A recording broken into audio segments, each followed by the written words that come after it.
The human couldn't pay rent, so the alien landlady made him an offer he couldn't refuse. Evan Calder stared at the little slip of paper in his hand, his stomach twisting in knots. It wasn't a letter from a friend or a message about work. It was an eviction notice. The text was precise and emotionless, printed in multiple languages.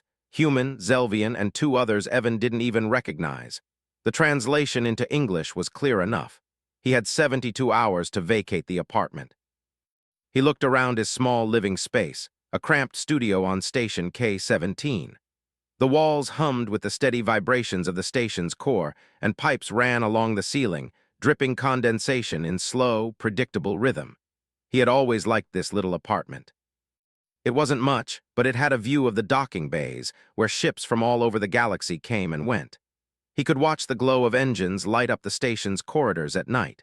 That glow had always made him feel like the universe was just within reach. Now that glow felt far away. Evan rubbed his eyes and sank onto the edge of his narrow bed.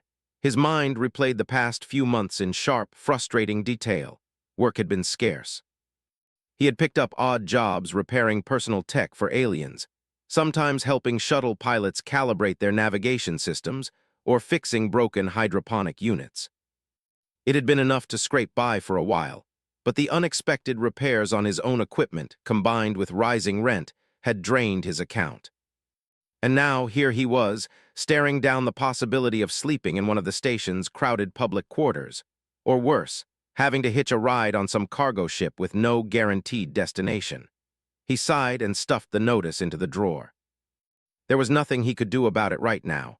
Maybe, just maybe, he could find a way to talk to the landlady. Madame Tiresk was not someone to cross lightly.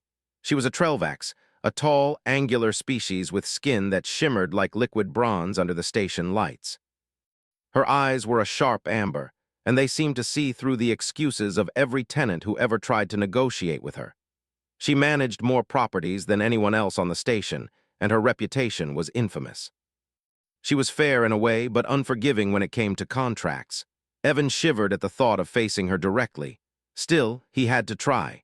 He grabbed his coat and left the apartment, stepping into the hallway. The corridor was narrow, lined with doors of every shape and material.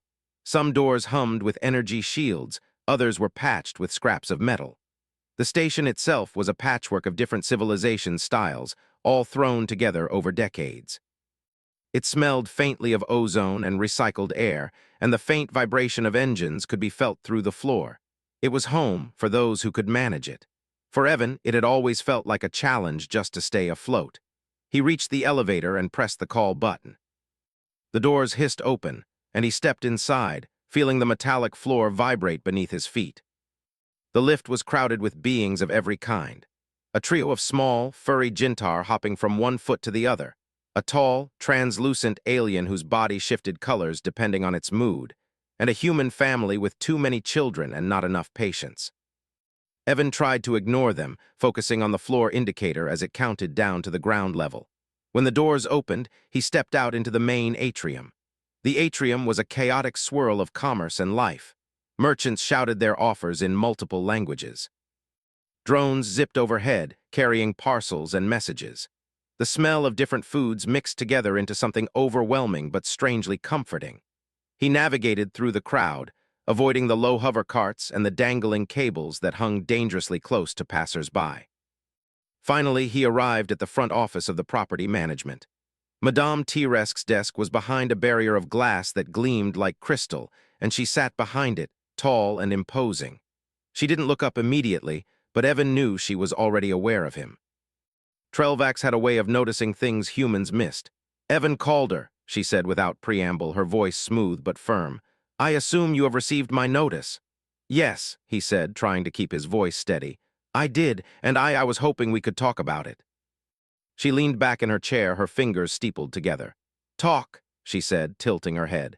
"You know the rules, human. Contracts are not suggestions. Your rent is overdue by 6 standard cycles. I have sent reminders. I have given you every opportunity." "I know," Evan admitted. "And I'm sorry, I've been trying. Work has been complicated. He trailed off. He had no way to finish the sentence without sounding like a failure, and he hated feeling like a failure. Madame Tiresk studied him for a long moment. Then she did something unexpected. She gestured for him to sit.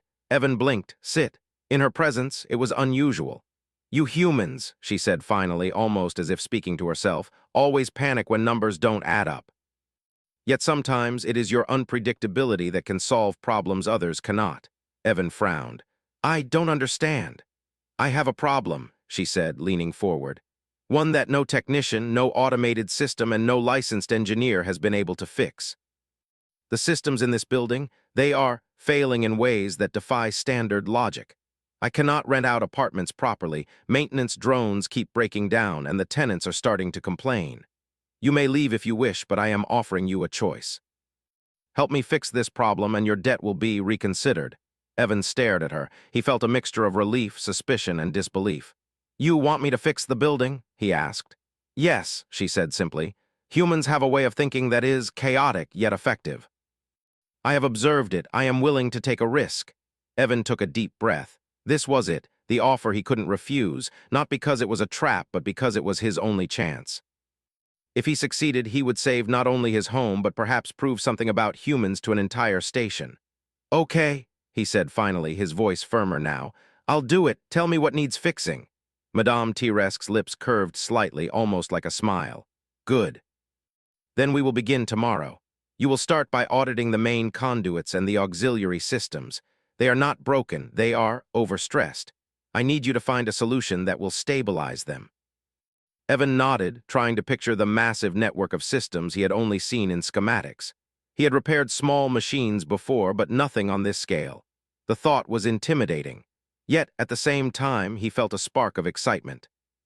Humans thrived under challenges that seemed impossible. He spent the rest of the day preparing. He gathered tools, reviewed station manuals, and even sketched out plans for potential solutions. Though the task was daunting, he felt alive in a way he hadn't in months. The rent problem that had seemed insurmountable had suddenly transformed into an opportunity to shine. That night, Evan lay in bed, staring at the view of the docking bays. Ships came and went, each one a reminder of how vast the galaxy was and how small he felt within it. Yet for the first time in weeks, he also felt capable. The station might not understand humans, and aliens might underestimate them, but human ingenuity had always found a way. He closed his eyes, planning his first steps. Tomorrow, he would meet the heart of the building's problems. Tomorrow, he would prove that a human could solve what no one else could. And maybe, just maybe, he could save his home. Evan didn't know exactly how it would work, but he knew one thing: humans didn't give up easily. Not when the odds were stacked against them. Not when there was a way to make things better. And certainly not when the lights of a station and the roof over their heads depended on it. Sleep came slowly, with the hum of the station in his ears, and the unshakable feeling that life was about to change. Evan woke early the next day, the hum of the station vibrating through the floor as if it were urging him onward. He dressed quickly, packed his tools into a worn bag, and left his small apartment. The corridors were quiet this time, the usual chaos of the atrium delayed until later in the day. As he walked toward the maintenance area, he thought about Madame T-Rex's instructions. Audit the main conduits and auxiliary systems. They weren't broken, she had said. They were overstressed. He wasn't entirely sure what overstressed meant in the context of an alien building, but humans had a way of figuring things out with trial, error, and a bit of intuition. That was something he had learned over the years, repairing things no one else could. If the manual didn't work, a human would improvise. That would have to be his approach. He arrived at the building's central hub, a cavernous room filled with humming panels, blinking lights, and the occasional hiss of steam. The walls were lined with pipes, cables, and conduits, some glowing faintly with energy, others dark and ominous. Several small maintenance drones hovered, their multi-jointed arms waving as if unsure what to do next. They had been inspecting the systems for weeks, but no one had managed to stabilize the building. Evan could feel their uncertainty. He approached the main console and connected a small scanner from his bag. Numbers began streaming across its display: voltage fluctuations, pressure readings, temperature spikes, and energy loads far above normal. To any alien engineer, this would have been chaos. To Evan, it was a puzzle waiting to be solved. He crouched beside a conduit, running his hands along the smooth metal. He could feel subtle vibrations where energy pulses were uneven. Most engineers would have recalibrated the system according to the manual and left it at that. Evan thought differently. He pulled out a small coil of wiring and began improvising a temporary bypass. The scanner's readings shifted almost immediately, smoothing out the fluctuations in one small section. He smiled. This was a start. Hours passed as he moved through the hub, rerouting, adjusting, and testing. Some solutions were simple, adding redundancy where there was none, connecting circuits in ways that were technically unorthodox but effective. Other problems required more thought. A section of the building's energy grid seemed to be reacting to something beyond the mechanical. Evan crouched over it, tapping into the control nodes, and noticed a pattern. The system was trying to optimize itself too aggressively. Every time the building shifted power from one sector to another, it overcompensated, causing stress elsewhere. Humans didn't always follow rules, Evan thought, but they could see patterns that others missed.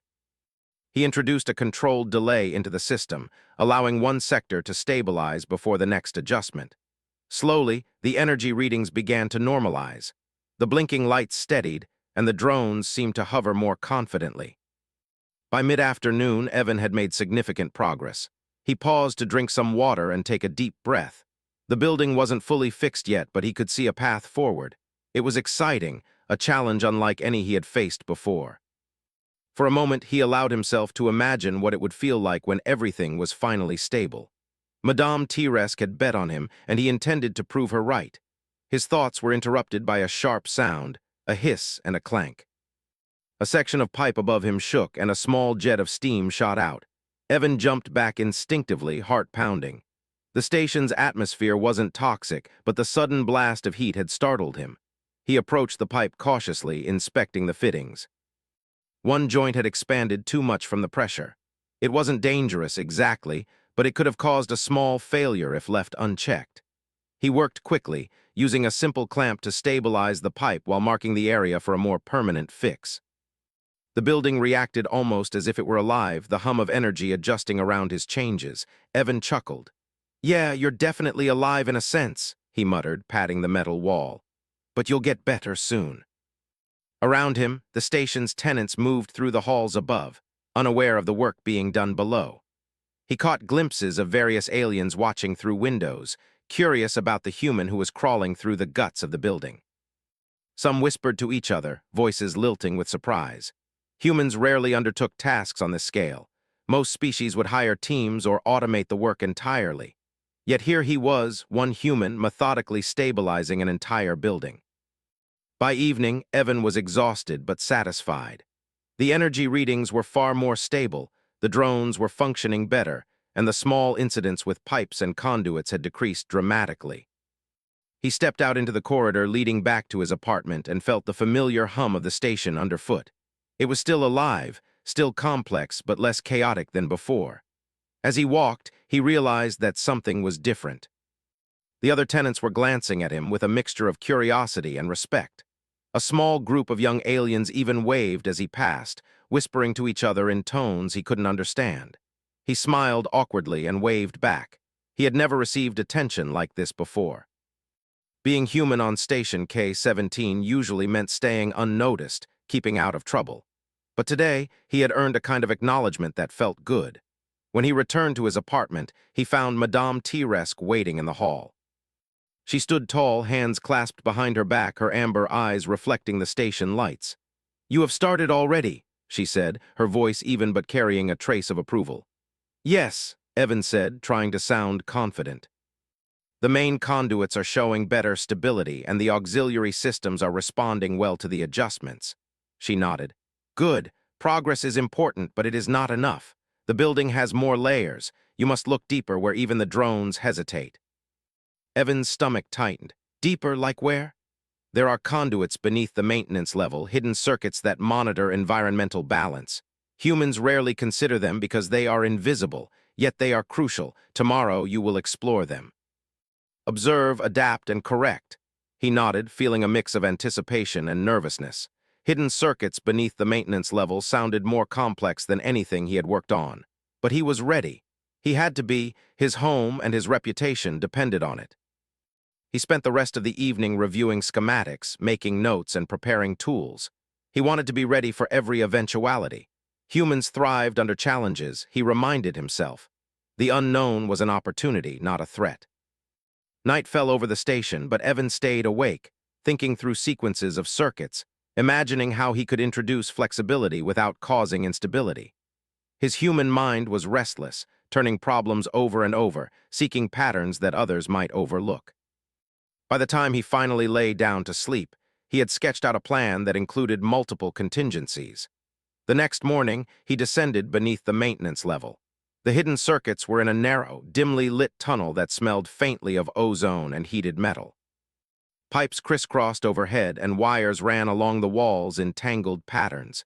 It was intimidating, but Evan felt a surge of determination. Humans had a way of seeing solutions that others didn't. He would find a way. As he moved deeper, he encountered unexpected problems. Energy nodes that shifted when approached, conduits that seemed to react unpredictably, and sections where sensors reported normal readings even though circuits were misaligned. He paused, taking a breath. This was exactly the kind of challenge he excelled at. Improvisation, observation, and intuition, these were human strengths. He began by isolating one energy node at a time, creating a temporary bypass to stabilize it. Each small success made the surrounding systems respond more predictably.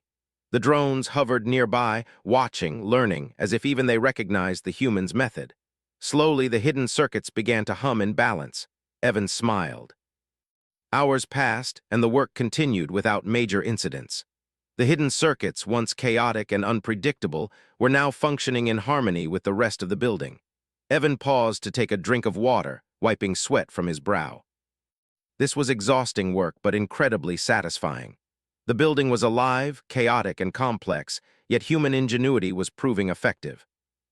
By late afternoon, the hidden circuits were fully integrated, energy flows normalized, and the drones moved confidently throughout the tunnels. Evan emerged back into the maintenance level, feeling triumphant. He had done what others had failed to do. The building was responding to him in a way it never had before. Madame T-Resk met him at the elevator. She said nothing at first, simply observing the calm, efficient movement of the systems. Then she spoke. "Humans are unusual," she said, her voice almost thoughtful. "They do not follow patterns that make sense to others, yet their methods often succeed when nothing else can. You have done well today, Evan Calder." He felt a sense of pride he hadn't known in months. "Thank you," he said simply. "It wasn't easy, but I think the building, it's responding." "Yes," she said, her amber eyes glinting. "Tomorrow we will see how well it holds, and then we will move to the upper levels where the most difficult challenges await. You have proven that humans have value beyond expectation. That in itself is remarkable." Evan nodded, feeling a renewed sense of purpose. He was not just paying off his rent. He was proving that humans, even a single human, could make a difference in a universe that often underestimated them. And for the first time in a long while, he felt that he belonged, not just on Station K-17, but anywhere in the galaxy where ingenuity and determination mattered. Evan woke to the soft hum of the station, the vibrations running through the floor like a heartbeat. The building felt different today, almost alive in a more orderly way. The hidden circuits he had worked on the previous day were stable, energy flows smooth, and even the maintenance drones moved with confidence. Still, Evan knew that the real challenge awaited him in the upper levels. That was where the environmental controls were centralized, the systems that balanced air, temperature, and energy distribution for hundreds of tenants. Any miscalculation there could cause chaos. He grabbed his bag, checking each tool carefully. Screwdrivers, clamps, portable sensors, and a small multi-purpose analyzer were all packed neatly. A notebook lay on top, filled with sketches, diagrams, and notes about the hidden circuits. He had learned something essential yesterday. Alien systems often didn't behave like human ones, but patterns could still be found if you observed closely and adapted creatively. He took the elevator to the upper levels, stepping out into a corridor lined with doors leading to apartments, offices, and small commercial spaces. The corridors here were wider than in his level, with polished metal walls and softly glowing lights embedded in the ceiling. Evan paused to glance at the energy panels along the walls. Each panel displayed information in alien symbols and graphs he could barely read, yet he felt he could understand the story behind them. the same way humans sometimes read an unfamiliar map and instinctively know which way to go. He arrived at the central control room, a large space filled with humming consoles, blinking lights, and energy conduits crisscrossing the floor. Madame T-Resk was already there, observing from a raised platform, her tall form sharp against the backdrop of glowing panels. "You have done well so far," she said, her voice calm but carrying authority. "The building has responded positively to your adjustments, yet the upper systems are more complex. They require not only skill but creativity. Many humans fail when faced with systems that are too interlinked. Will you be able to adapt?" Evan straightened his back, taking a deep breath. "I'll try. That's what humans do. We adapt." She raised an eyebrow but said nothing further. She clearly had her doubts, but also, perhaps, a faint recognition of his potential. He approached the nearest console and began analyzing the data.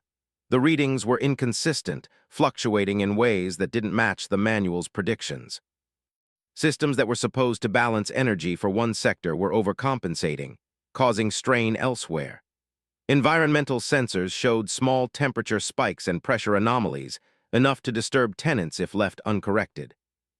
Evan pulled out his multi-purpose analyzer and ran diagnostics. The device beeped and flashed, translating complex alien data into something he could understand. Patterns emerged. Every adjustment triggered a chain reaction in multiple systems. Standard fixes would stabilize one area but destabilize another. The building's design was brilliant, but inflexible. It was as if the architects had built a machine meant to think for itself, yet it refused to cooperate when unexpected variables appeared. Humans were different, Evan reminded himself. Where machines and aliens sought perfect patterns, humans thrived on improvisation. He began experimenting, carefully rerouting power flows, creating small redundancies, and introducing controlled delays into the system's feedback loops. He tested each adjustment incrementally, watching the analyzer's readings, making small corrections whenever a sector deviated. Hours passed, and the work demanded all his attention. At one point, a panel sparked lightly, and a warning light flashed. Evan jumped back, but he didn't panic. This was part of the process. He identified the issue, a minor overload in the auxiliary energy grid, and quickly rerouted power, stabilizing the node. The system hummed evenly again, responding to his adjustments. Around midday, a group of alien inspectors arrived unexpectedly. They were a tall, angular species with dark, iridescent skin and elongated heads. They moved silently, their eyes scanning every panel and conduit. Evan froze momentarily, wondering how to explain his human improvisation without sounding reckless. "Who is responsible for these adjustments?" one of the inspectors asked, in a voice that resonated like chimes. Madame T-Resk stepped forward. "This human Evan Calder," she said simply. "He has implemented solutions that none of our licensed engineers could achieve. The systems are stable and more efficient than before." The inspectors regarded Evan skeptically. They approached the nearest console, examining his rerouted circuits, the temporary bypasses, and the adjustments that had stabilized the energy grid. Their expressions betrayed a mixture of confusion and disbelief. This was not how they expected things to be done.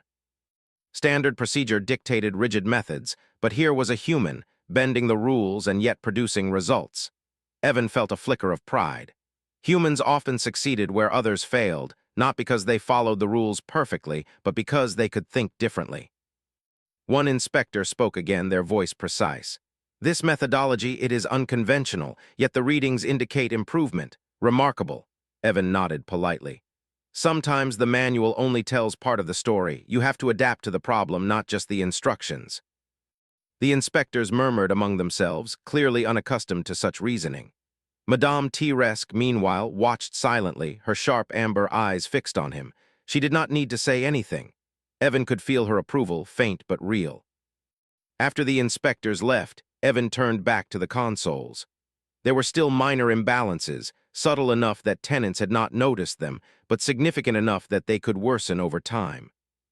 He adjusted sensors, recalibrated environmental controls, and introduced a small buffer system to prevent sudden energy spikes.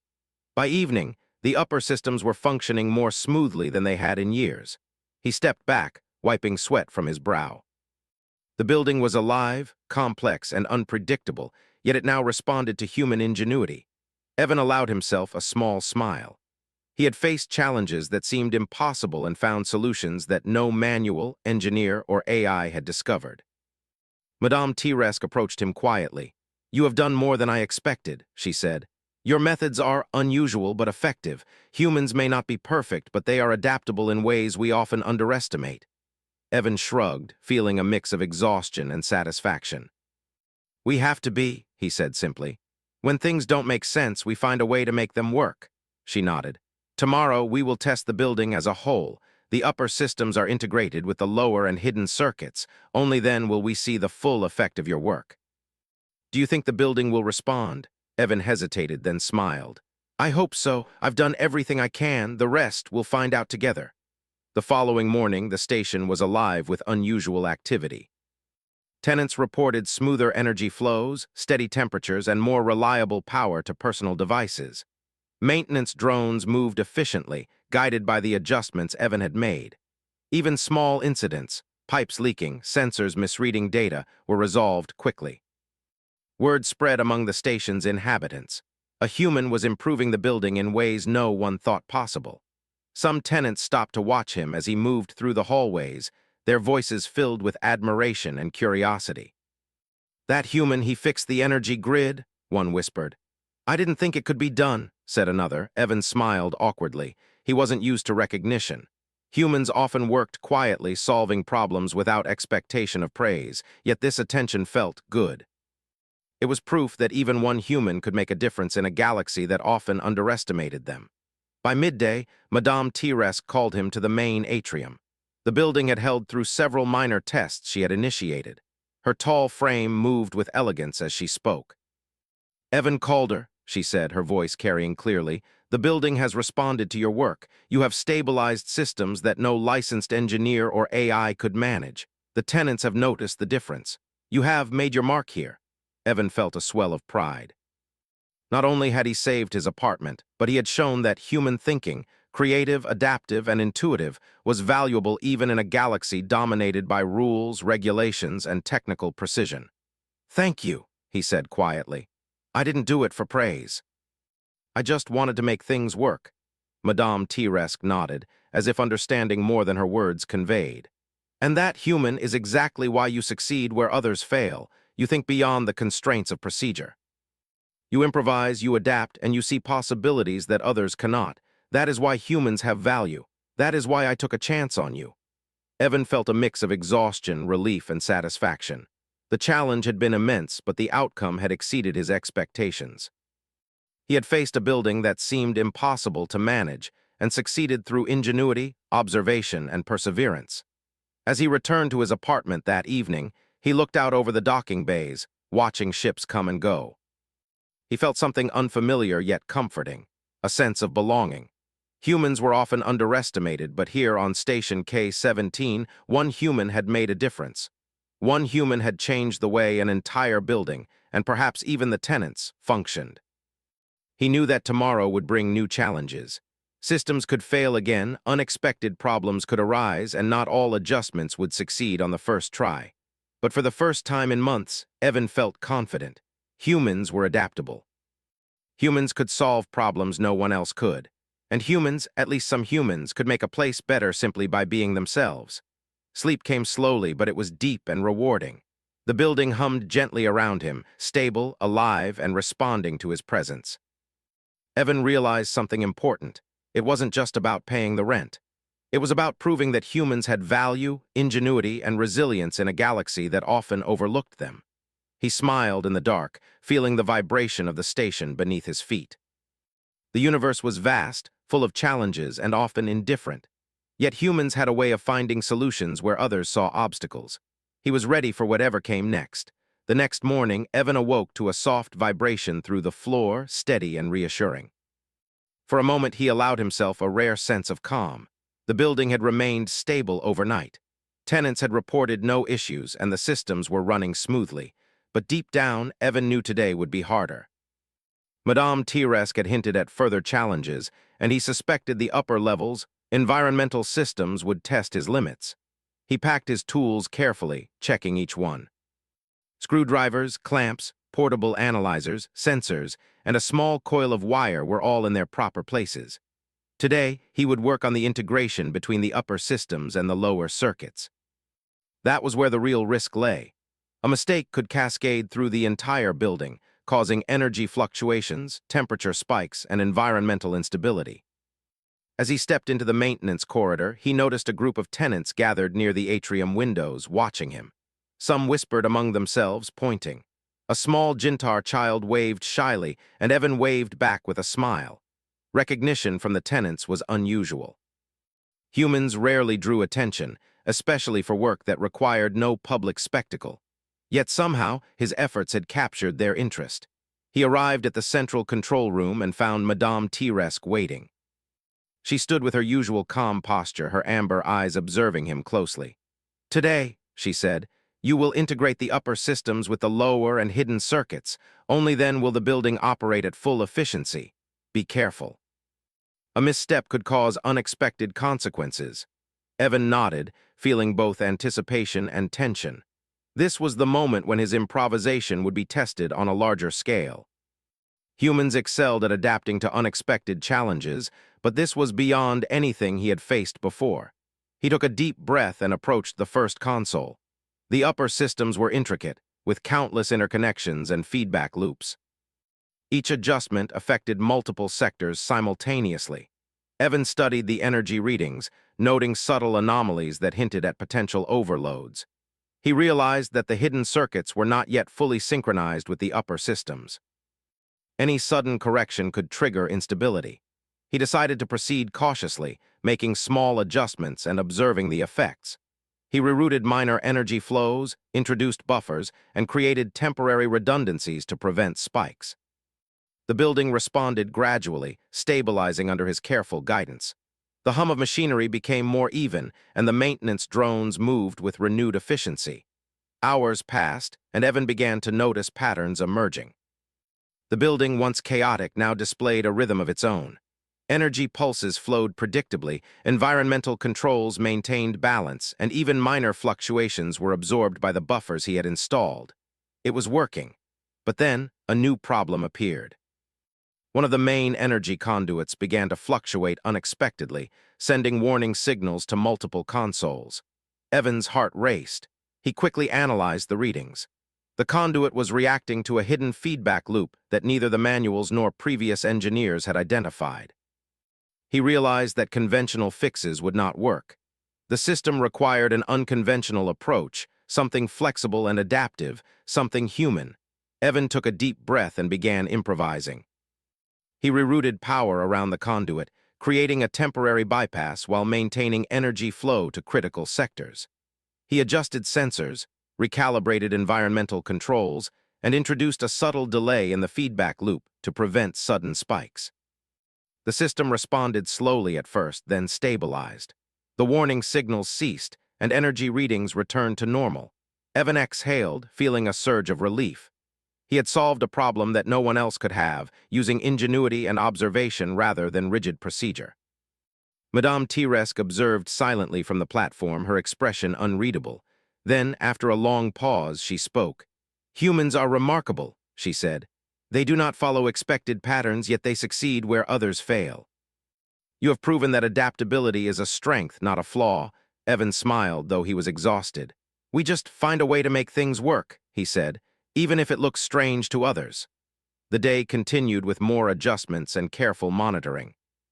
Evan integrated additional subsystems, including climate control, water circulation, and secondary power lines. Each adjustment required precision, patience, and creativity. He encountered minor failures, but each time he improvised a solution. By late afternoon, the building systems were fully integrated and functioning harmoniously. Word of his progress reached the station's authorities. A delegation of inspectors arrived unexpectedly, observing the upper systems, the lower circuits, and the hidden conduits. They moved with quiet precision, their expressions a mixture of curiosity and skepticism. One inspector approached Evan. "You have implemented unconventional methods," they said, voice calm and measured. "Yet the readings indicate efficiency and stability. How do you explain this?" Evan looked at the display panels, showing energy flows, environmental controls, and redundancy systems. I don't follow the usual procedures, he admitted. I observe, adapt, and respond to the problem directly. Systems are not perfect, they react unpredictably. Humans find solutions by being flexible, not rigid. The inspectors exchanged glances, clearly unaccustomed to this reasoning. They had been trained to follow manuals, protocols, and standard procedures. Yet here was a human, bypassing convention and producing results no one else could achieve. Madame Tiresk intervened. This human Evan Calder has stabilized systems that no licensed engineer could manage. His methods are unusual but effective. You may not understand them fully, but the results speak for themselves. The inspectors studied the readings once more, their skepticism giving way to reluctant acknowledgement. One of them spoke again. This methodology, it challenges our assumptions, yet it works. Remarkable. Evan felt a mixture of pride and relief. Humans often succeeded where others failed, not by following rules blindly, but by thinking differently. This was proof that adaptability, creativity, and observation were strengths, not flaws. By evening, the building had been tested under various simulated conditions: power surges, environmental shifts, and emergency protocols. Each test was met with stability, efficiency, and resilience. Evan had not only solved existing problems, but had also prepared the building to handle future challenges. Madame Tiresk approached him once more, her tall figure casting a long shadow in the soft light of the control room. "You have done more than I expected," she said. "You have proven that humans have value beyond what we often recognize. Your adaptability, creativity, and perseverance have transformed this building." Evan felt a swell of pride. "Thank you," he said simply. "I didn't do it for praise, I just wanted to make things work." She nodded. "And that is exactly why you succeed. Humans do not follow expectations, they create solutions. You have not only stabilized this building, but have also shown that human thinking is an asset. That is a lesson even we can learn from." As Evan returned to his apartment that night, he reflected on the day's events. The building was stable, the systems were integrated, and the tenants were unaware of the magnitude of the work that had been done. Yet he felt a sense of accomplishment that went beyond personal relief. He had demonstrated that humans could adapt, innovate, and solve problems in ways that others could not. For the first time in months, Evan felt a sense of belonging. Humans were often underestimated, but here, on Station K-17, one human had made a tangible difference.